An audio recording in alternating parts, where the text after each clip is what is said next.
Bonjour, on va voir aujourd'hui comment résoudre une équation du second degré. Une équation du second degré, vous allez avoir besoin d'utiliser le formulaire, donc vous aurez le jour du bac. Une équation du second degré, ça ressemble à ça. Vous avez une partie en x au carré, une partie avec un x, et ensuite une partie où il n'y a pas de x. Le nombre devant le x au carré va porter la lettre a. Le nombre devant le x va porter la lettre b, et le nombre qui est tout seul va porter la lettre C. Ici, dans l'exemple que j'ai choisi, ici, on va voir le nombre A. En mathématiques, lorsqu'on ne voit rien, c'est que c'est le chiffre ou le nombre 1. Donc ici, le A, il est égal à 1. Le B, c'est le nombre qui est devant le X. Donc ici, le B, il est égal à 2. Et le C, c'est le nombre qui est tout seul. Donc ici, le C, il est égal à moins 3. Il faut laisser le signe qui est devant le nombre. La première chose à faire, comme l'indique le formulaire, c'est de calculer le discriminant, donc c'est la lettre delta. Delta, il est égal à b au carré moins 4ac. Je vais remplacer chacune des lettres par les nombres que j'ai trouvés juste avant.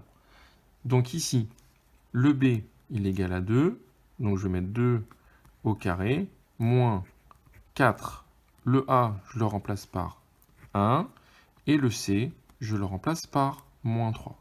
Dès qu'on a un nombre négatif, on le met entre parenthèses. Ici, 4AC, l'opération n'est pas précisée. Lorsqu'on ne voit pas l'opération, c'est que ce sont des multiplications. Donc on fait 4 fois 1 fois moins 3. Vous mettez tout ça dans la calculatrice et vous allez trouver 16. 16, c'est plus grand que 0. Il faut aller ensuite regarder dans le formulaire dans quel cas de figure on est. Si le delta il est plus grand que 0, on sera dans le premier cas. Si le delta il est égal à 0, ça sera le deuxième cas. Et enfin, le troisième cas, c'est si le delta est plus petit que 0. Ici, on est dans le premier cas, puisque 16, c'est plus grand que 0. Il y a deux solutions qui sont notées x1 et x2. On est obligé de faire les deux solutions. Donc, il y a deux solutions. Je recopie la formule de la première solution. Moins b plus racine de delta sur 2a. Et ensuite, on remplace chacune des lettres par les valeurs qui correspondent. Donc, je recopie le moins. À la place du b, je mets 2, parce que tout à l'heure, on avait trouvé 2. 2 plus racine de delta. À la place de delta, on va mettre 16. Le tout divisé par 2. Je rappelle ici, entre les 2 et le a, on ne voit pas l'opération, c'est que c'est 1 fois.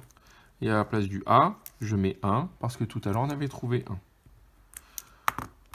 Pour que la calculatrice donne un résultat correct, il faut mettre tout le haut entre parenthèses et tout le bas entre parenthèses. Vous mettez ça dans votre calculatrice, et si tout va bien, vous êtes censé trouver 1. Ça, c'est la première réponse. Il faut maintenant trouver la deuxième solution. La deuxième solution, on recopie la formule qui est en haut. Moins b moins racine de delta sur 2a. C'est quasiment la même chose que x1, sauf que ici on avait un plus, et maintenant ici on a un moins. Donc ça fait moins 2 moins racine de 16 sur 2 fois 1. On met tout le haut entre parenthèses, tout le bas entre parenthèses. On met dans la calculatrice, et si tout va bien, on est censé trouver moins 3.